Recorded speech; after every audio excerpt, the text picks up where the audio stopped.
Hi everyone, this is Ingrid. Welcome back to my channel.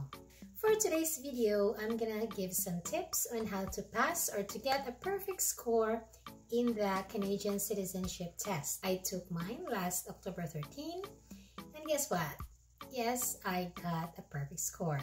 I'm not saying it's important to get a perfect score, but who would not want it, right? What I mean to say is that it's always better to aim for a perfect score than actually just get a passing. Than aiming for a passing score, then actually failed it, right? So how did I get a perfect score?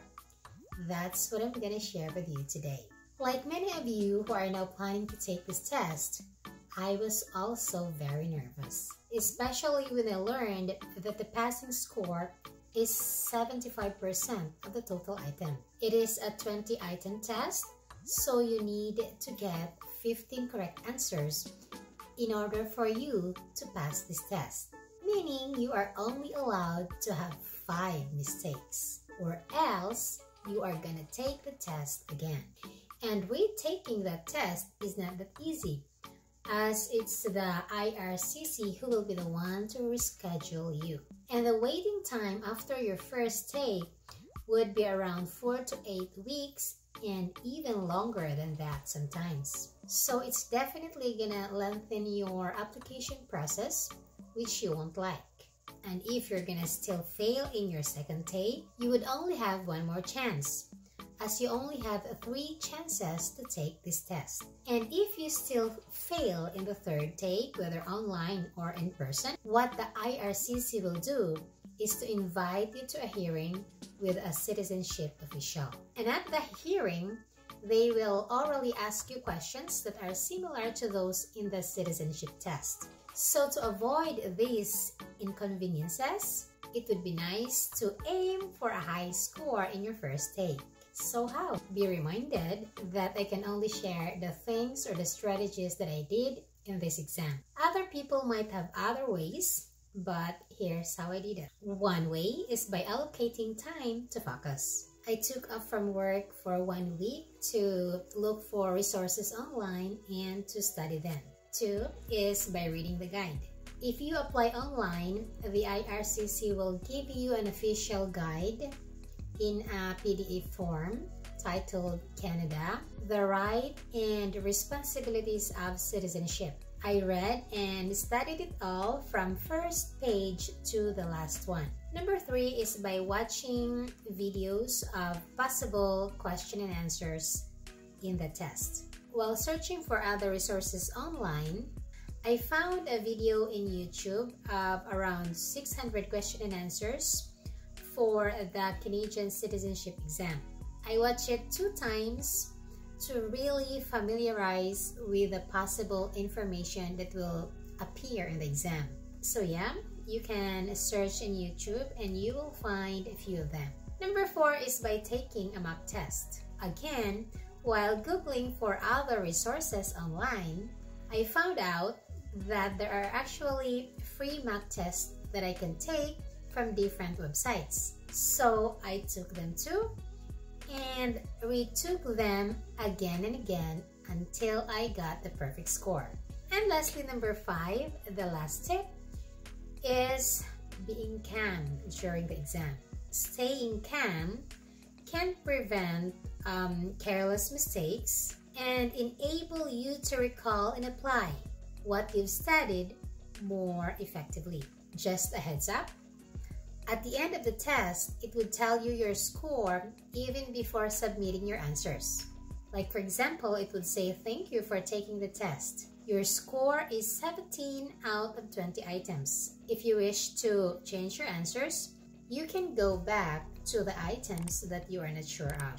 So in this case, you know that you have 3 mistakes, right? It's all up to you if you're gonna go back and change your answers, because they don't tell you what items have wrong answers.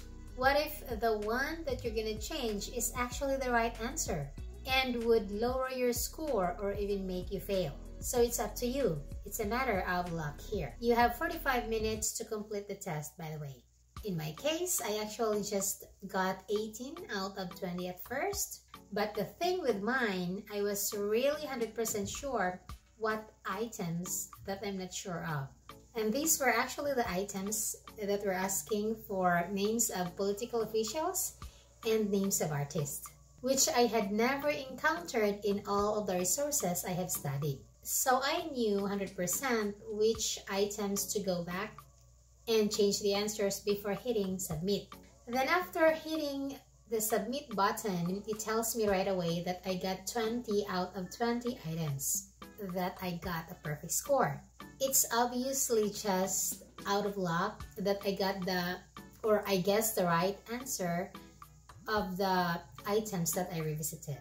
So yeah, I think it's inevitable that you will encounter questions in the exam that you are not familiar with, or you haven't encountered that in the resources you have studied, especially names of people. The questions in the test, by the way, covered a wide range of topics about Canada, including its history, government, geography, economy, cultural, and social characteristics. One more thing you need to know is that most of the questions in the exam are a multiple choice type. So there will always be 4 choices to choose from.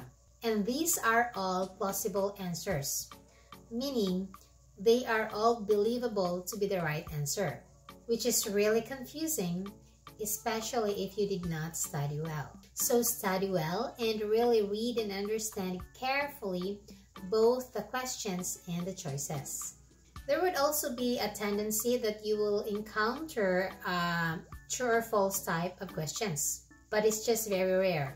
Most likely you would only encounter like 1 or 2 questions in that type. So that's all my tips to pass or to get a perfect score in the Canadian Citizenship test. And I think in my case, what really helps me to pass this test is because of my being nervous or anxious. Because it's really what motivated me to really prepare for the exam. And it pays off. I know for sure that there might be others who did not study that hard, but still pass the test or maybe even get a perfect score. And I would say that's out of luck. But in my case, I'd say that's 90% hard work and 10% luck. Be sure that you are ready before taking the test so you won't be wasting your time, effort, and money. I hope you enjoyed and you have learned something from this video, and if you do, please don't forget to like and subscribe this channel for more videos like this. Thank you for watching. Bye!